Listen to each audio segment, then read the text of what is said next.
ભાગીદારને ફસાવી દેવા માટે તેની કારમાં એમડી ડ્રગ્સ મુકાવવાના માસ્ટર માઇન્ડ ચિરાગ ગોટીએ કોર્ટમાં સરેન્ડર કરતા પોલીસે તેની ધરપકડ કરી હતી. સુરત પોલીસ પાસેથી મળતી માહિતી મુજબ 10 મહિના પહેલા વેડ રોડ ગુરુકુલ પાસે બ્રિજના નાકેથી કતારગામ હાથી મંદિર પાસે રહેતા અલ્પેશ મિયાણીને સિંગણપુર પોલીસે 7 લાખના એમડી ડ્રગ્સ સાથે પકડ્યો હતો.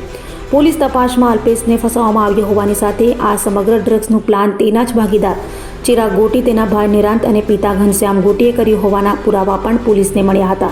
આ સાથે જ ચિરાગ ગોટી ફરાર થઈ ગયો હતો, જેની સામે કોર્ટે થવા ટકોર કરતા આરોપી ચિરાગ ગોટી એડવોકેટ કેતન રેશમવાલા મારફતે સુરતની કોર્ટમાં સરેન્ડર થયો હતો.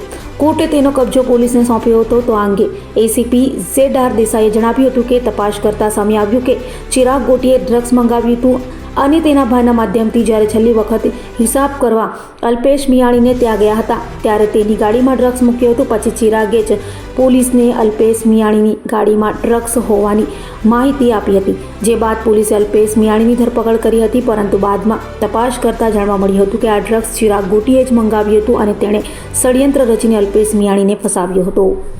25માં 205/2025 NDPS એક્ટ મુજબ ગુનો દાખલ થયેલ, જે ગુનો તારીખ 18/3/2025ના રોજ દાખલ થયેલ, જેમાં અલ્પેશ મિયાણી નામના ઈસમ પાસેથી પોતાની કારમાંથી 78 ગ્રામનું ડ્રગ્સ મળી આવેલ, જે સિંગણપુર પોલીસે ગુનાના કામે કબજે કરેલ.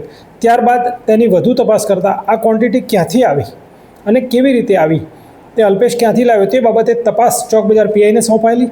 ચોક બજાર PI 1 મહિનો તપાસ કર્યા બાદ અરજદાર સામેવાળા તરફથી રજૂઆત થતાં સદર તપાસ SOG શાખામાં સોંપાયેલી, જે તપાસ TB પંડ્યાનાઓએ કરેલી.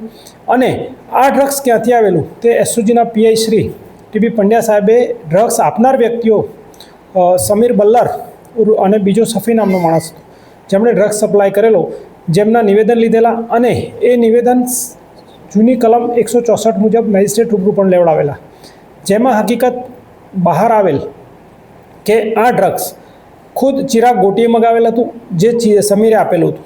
અને આ ડ્રગ્સ ચિરાગે પોતાના ભાઈના માધ્યમથી અલ્પેશ મિયાણીની ગાડીમાં એ લોકો 18 તારીખે જ્યારે છેલ્લો હિસાબ કરવા ગયા ત્યારે સીટની નીચેના ભાગે થી મૂકવામાં આવેલું, જે પોલીસને રેડ દરમિયાન મળી આવેલું.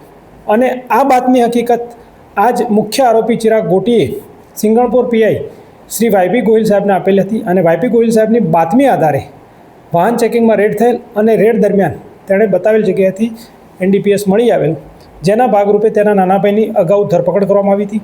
અને તેના નાના ભાઈની જામીન અરજીની નીચલી કોર્ટમાં તેમજ હાઈકોર્ટમાં રિજેક્ટ થયેલી, જેથી તેઓ સુપ્રીમમાં ગયેલા. અને સુપ્રીમમાં પણ તેની જામીન અરજી પર નામદાર સુપ્રીમ કોર્ટે હુકમ કરેલ કે ચિરાગને 15 દિવસમાં સરેન્ડર કરવું, જેના આધારે સદર આરોપી ગઈકાલે નામદાર કોર્ટમાં સરેન્ડર થયેલ છે. અને અમે તેની માગણી કરી વિધિસરની ધરપકડ કરી અને આગળની કાયદેસરની કાર્યવાહી કરવા જઈ રહ્યા છીએ.